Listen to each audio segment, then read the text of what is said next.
नमस्कार, मैं सिमरन तिरवार अभय न्यूज के 10 नवंबर बुधवार शाम के बुलेटिन में आप सभी का स्वागत करती हूँ। चलिए देखते हैं आज की कुछ खास खबरें। इस बुलेटिन के प्रायोजक हैं आर के निवास बाय आर के डेवलपर्स। शानदार घर खरीदें अब अपने बजट में। इंदौर रोड के गोयला खुर्द में रहने वाली 85 साल की महिला को उसके ही एक रिश्तेदार ने 4 लाख रुपए की चपत लगा दी। रिश्तेदार ने बैंक में महिला का खाता खुलवाया, उसमें रुपए जमा करवाए और फिर ये रुपए फर्जी साइन कर निकाल लिए। अब मामला माधवनगर पुलिस के पास पहुंच गया है। दरअसल अवंताबाई आंजना ने अपनी जमीन बेची थी, इससे उन्हें 4 लाख रुपए मिले थे। अवंताबाई के बेटे विक्रम के लक्ष्मी नगर में रहने वाले साले शंकर ने बंधन बैंक में उनका खाता खुलवाया। इस दौरान उसने महिला के दस्तावेज और आधार कार्ड हासिल किए। खाता खोलने के दस्तावेज में शंकर ने कारस्तानी की और महिला का अंगूठा लगवा लिया। इस तरह वह खाते का संचालक बन गया। शंकर ने 4 लाख रुपए बैंक में जमा करने की जानकारी दी। जब हाल ही में अवंताबाई ने रुपयों के बारे में पूछताछ की और वह बैंक गई तो ठगी का पता चला। शंकर ने महिला के खाते से 4,95,000 रुपए निकाल लिए हैं। फिलहाल पुलिस ने मुकदमा दर्ज नहीं किया है। महिला के आवेदन पर जाँच की जा रही है। पूर्वांचली समाज के सबसे बड़े पर्व छठ की खुशियां बुधवार को नदी, सरोवर और जल स्रोतों के किनारे बिखरी नजर आई। तटों पर पूर्वांचली समाज के सदस्य एकत्र हुए और डूबते सूरज को अर्घ देकर पूजा की। पूजा के लिए समाजजनों की भीड़ रामघाट से लेकर विक्रम सरोवर तक नजर आई। दावरे में पूजन सामग्री लेकर पुरुष और महिलाएं तटों पर पहुंचे। नदी में गन्ने यानी ईख के वंदनबार बांधे गए। पूजन के लिए मौसमी फल के साथ पूर्वांचल में बनने वाली खास तरह की मिठाई ठेकुआ भी बनाई गई। ये मिठाई आटे शक्कर को पेठे बना और उसे घी में तलकर बनाई जाती है। पूजन में गाजर सिंघाड़े भी चढ़ाए जाते हैं। दरअसल ये व्रत पुत्र की लंबी आयु के लिए विवाहित महिलाएं करती हैं। 36 घंटे तक निराहार रहकर यह व्रत करती हैं। व्रत की शुरुआत मंगलवार की शाम खरना से हुई थी। बुधवार को डूबते सूर्य को अर्घ दिया गया। इस दौरान छठ माता के लोकगीत भी गाए गए। इसमें महिलाओं का साथ पुरुषों ने भी दिया। गुरुवार को उगते सूर्य को अर्घ देकर व्रत तोड़ा जाएगा। व्रती रूपम पांडे ने बताया कि यह त्योहार मन्नत पूरी होने, ग्रह दशा ठीक करने के लिए मनाया जाता है। 3 दिन के इस उत्सव के पहले दिन महिलाएं दाल, चावल और लौकी की सब्जी का सेवन करती हैं। अगले दिन पूरे दिन निराहार रहती हैं। इस दिन खीर पूरी बनाते हैं। इस दिन डूबते सूर्य को अर्घ दिया जाता है। अगले दिन उगते सूरज को अर्घ देकर व्रत खोला जाता है। व्रती मोनालिसा मिश्रा ने बताया कि बिहार, यूपी, झारखंड और छत्तीसगढ़ का प्रमुख पर्व है। ये छठ माता की पूजा है जो स्पेशली बिहार, झारखंड और यूपी में होती है। इसका बहुत महत्व है। इसमें जो भी मन्नतें मांगी जाए सभी पूरी होती है। इसमें डूबते सूरज को और उगते सूरज को जल दिया जाता है। उसके बाद ही जो भी माताएं जो भी ये व्रत करते हैं वो पानी और अन्न ग्रहण करते हैं। हमारे यहाँ सूर्य की पूजा होती है जो कि हम लोग धूमधाम से मनाते हैं। अधिकतम ये मन्नतें की पूजा होती है। कोई कठिनाई में मानते हैं उसके लिए किया जाता है, या कोई ग्रह अवसान आ गया उसके लिए किया जाता है। ये पर्व हम लोग इतने धूमधाम से मनाते हैं। डूबते हुए सूर्य की पूजा करते हैं, उगते हुए सूर्य की पूजा करते हैं और पूरा हिंदू धर्म का ये बहुत बड़ा त्यौहार है। हमारे बिहार वाले बहुत धूमधाम से मनाते हैं। जो कि यहाँ दीपावली मनती उससे अच्छा त्यौहार हमारे यहाँ ये सूर्य का मनाया जाता है। कोविड से बचाव में सबसे कारगर वैक्सीन के दूसरे डोज का लक्ष्य हासिल करने के लिए जनप्रतिनिधि और अधिकारियों ने बुधवार को मैदान संभाल लिया। खुद कलेक्टर आशीष सिंह, सांसद अनिल फिरोजिया और विधायक पारस जैन ने लोगों के घरों की डोरबेल बजाई और उनसे वैक्सीन का दूसरा डोज लगवाने का निवेदन किया।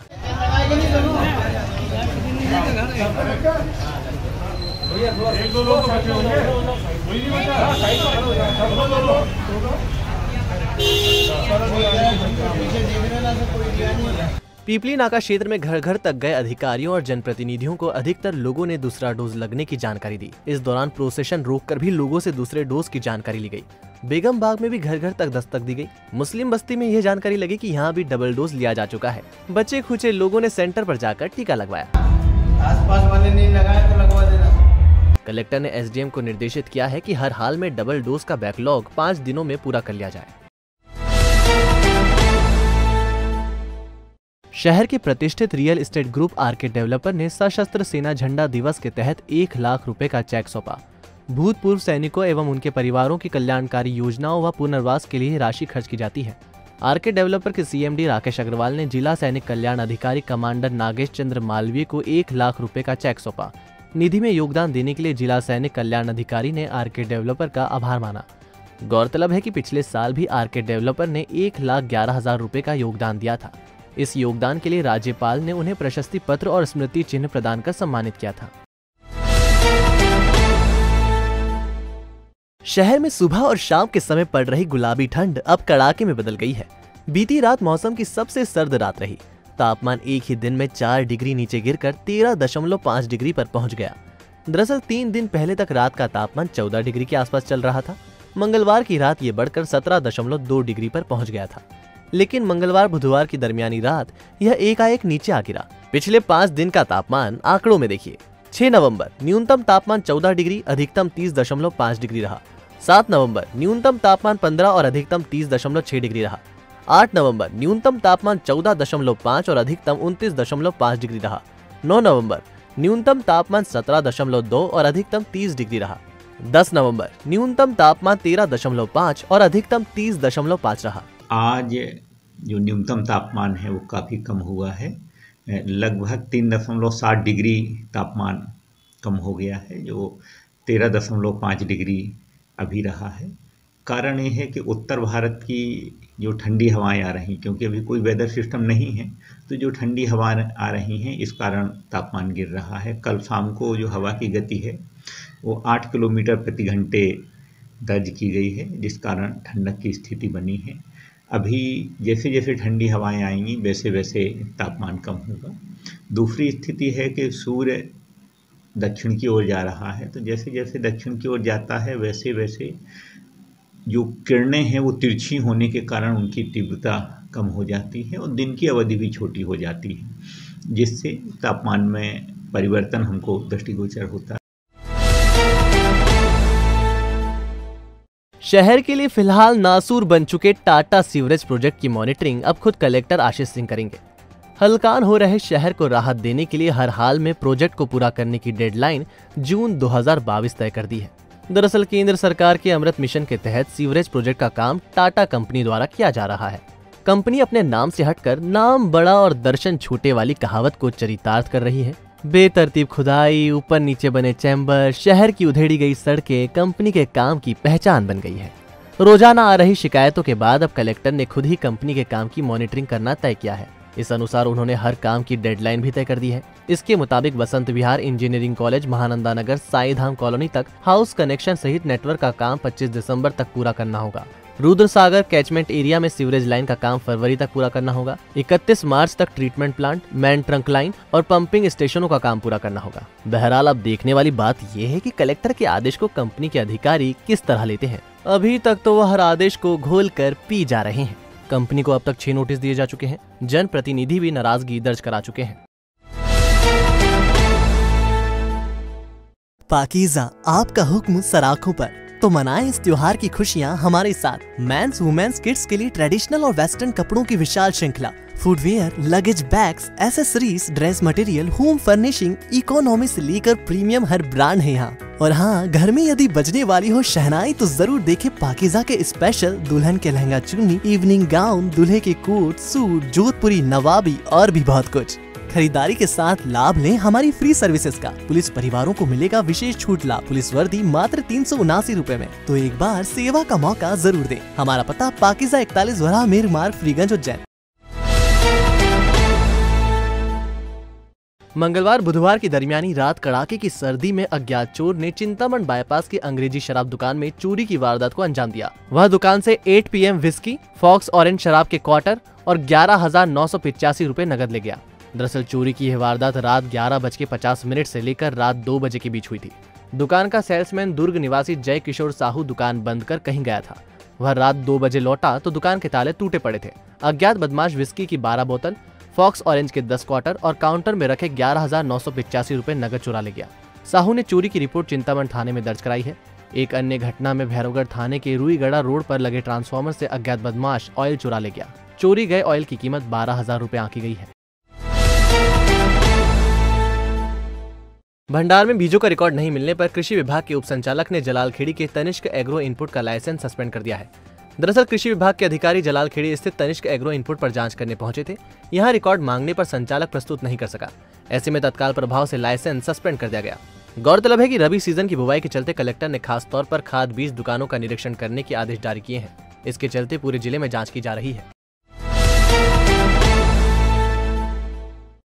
सेंट्रल जेल भैरवगढ़ के बंदियों को बुधवार को जैन संतों ने आचरण सुधारने की सीख दी। जिला विधिक सेवा प्राधिकरण के सचिव अरविंद जैन के अनुरोध पर मुनि साध्य सागर जी और आराध्य सागर जी प्रवचन देने पहुंचे थे।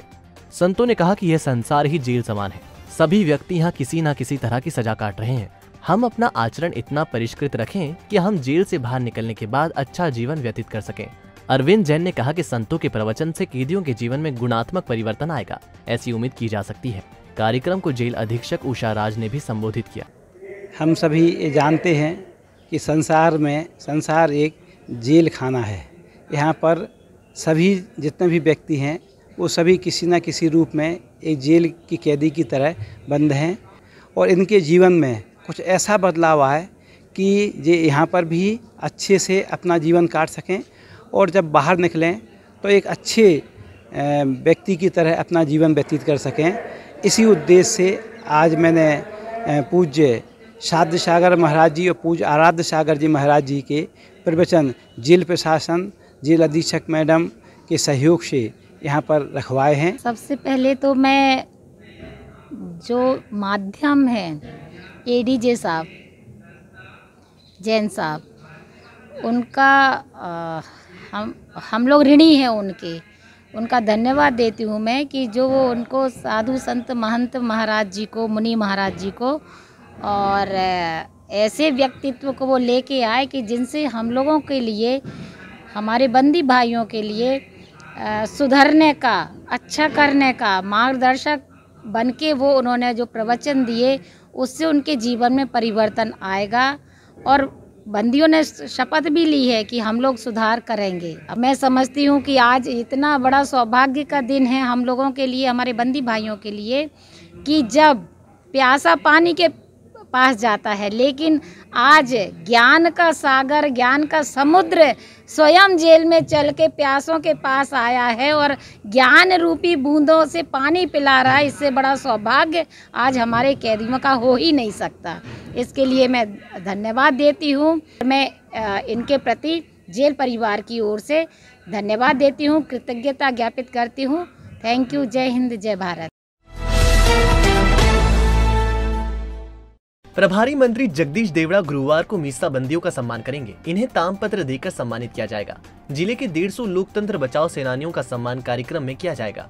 कालिदास अकादमी संकुल में शाम 5 बजे होने वाले आयोजन में कैबिनेट मंत्री मोहन यादव, सांसद अनिल फिरोजिया और विधायक पारस जैन भी मौजूद रहेंगे। गौरतलब है कि प्रदेश सरकार हर जिले में मीसा बंदियों को तामपत्र बांटने का कार्यक्रम आयोजित कर रही है। कई जिलों में कार्यक्रम हो चुका है, जबकि कुछ में बाकी है। उज्जैन जिले का कार्यक्रम पेंडिंग था, इसे अब किया जा रहा है। रबी फसल के लिए जिले में खाद पर्याप्त मात्रा में उपलब्ध है, ये जानकारी उप संचालक कृषि आरपीएस नायक ने दी। कोर्ट के मामलों की अपडेट जानकारी के लिए पीडब्ल्यूडी ने पोर्टल बनाया है। इसमें 30 नवंबर तक अपने अपने क्षेत्र के विभाग संबंधित न्यायालयीन मामलों की जानकारी पीएस नीरज मंडलोई ने मांगी है।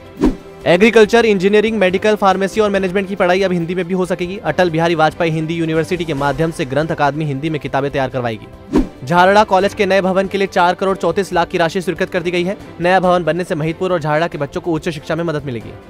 हजरत मौलाना मौलवी हाजी याकूब अली खान का 114वां उर्स मुबारक गुरुवार को होगा। सदर गुलरेज कुरैशी ने बताया शाम 4 बजे मदीना मस्जिद कसाईवाड़ा केडी गेट स्थित आस्थाने पर चादर पेश की जाएगी। हजरत मौलाना इसहाक कादरी रात 8 बजे तकरीर करेंगे।